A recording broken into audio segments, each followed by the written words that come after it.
Hello. Hi. Hey, Shadi.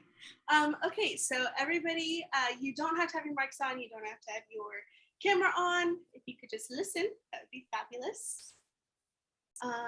But I will be talking today about the Pledge of Allegiance in schools and kind of where it came from and all of the above.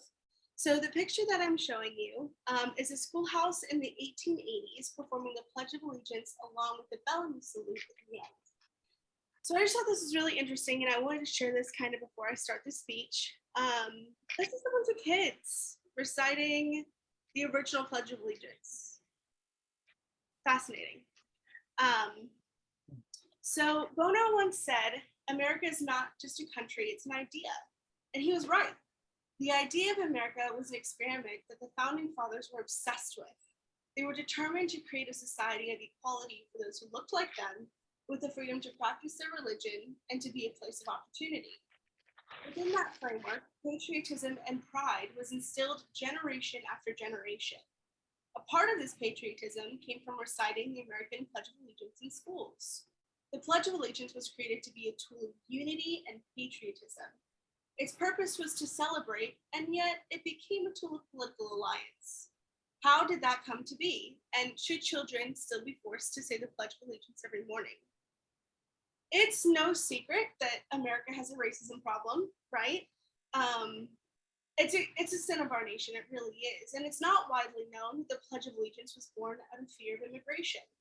Richard Ellis wrote about the history of the Pledge of Allegiance, citing its beginnings as a revered patriotic mantra, which was home out of the anxiety and fear of large-scale immigration at the turn of the 19th century.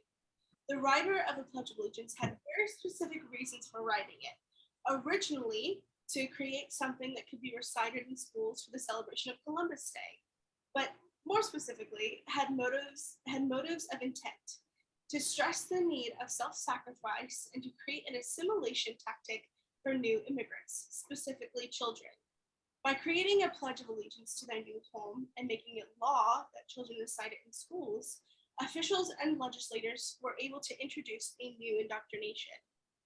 By 1943, civil cases were brought to the Supreme Court limiting the mandatory usage of the Pledge of Allegiance. Simon Brown discusses this in his article, saying, in West Virginia State Board of Education versus Barnett, the 1943 landmark case was brought by Jehovah's Witnesses. It resulted in a high court ruling making it clear that public schools can't compel students to recite the pledge if they had an objection to it. The argument was that by pledging allegiance to the country, it was a form of idolatry by putting the country before their oath to God. Now, this was prior to the addition of the under God that was later added in 1954. That part in the Pledge of Allegiance that goes "One nation under God," and this was added during the Cold War as a way to unite the country away from communism. So it was before that, but they still very much felt, hey, this is too far. This feels like an infringement on my freedom of religion. Okay, so very specifically, the federal law says that it's unconstitutional to force anyone to pledge allegiance. So why do schools still do it today, or punish or reprimand students who exercise their First Amendment right? Tradition. What if a student decides to stop reciting the Pledge of Allegiance? Should we disband the Pledge of Allegiance from schools altogether? Following America's racist track record, there have been several instances of students of color who have chosen to not stand or recite the Pledge of Allegiance and were either suspended, reprimanded, or even arrested on school grounds. I personally stopped reciting the Pledge of Allegiance my sophomore and junior year of high school until I graduated. I felt that it was wrong to pledge allegiance to something when I felt my only allegiance was to God. And how am I going to learn something objectively? How am I going to learn history objectively if I already have a loyalty to the thing I'm learning about? And that's really the point. Students are supposed to be learning objectively about the United States, the good and the bad in history and present.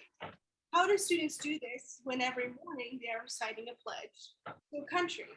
How does reciting a pledge alienate students who face discrimination and don't feel in the lives of the country at all?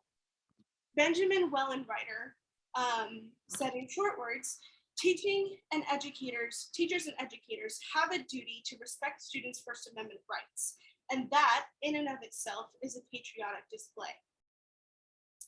To conclude, America is the only developed country that still requires the reciting of a pledge in schools. In fact, most developed nations don't have a pledge at all. Why? Because it's hard to be objective about a country when you are forced to align yourself with it, especially if you disagree. You cannot better a country, a system, or a general society when you are essentially brainwashed into complying with it before your brain is fully developed. The Pledge of Allegiance was designed to assimilate immigrants and promote a unity of a nation. But what happens when that unity becomes unwavering loyalty? It stifles growth, hinders compassion and grace, removes nuance, and can easily become a weapon of oppression. So I don't think that we should remove the Pledge of Allegiance from schools, but I do think we should use it as a learning opportunity about the First Amendment, about religious freedom, and about freedom of speech, because that is truly patriotic. That's all. Thank you. Bye, guys. Bye, Queen. Good job. Thank you.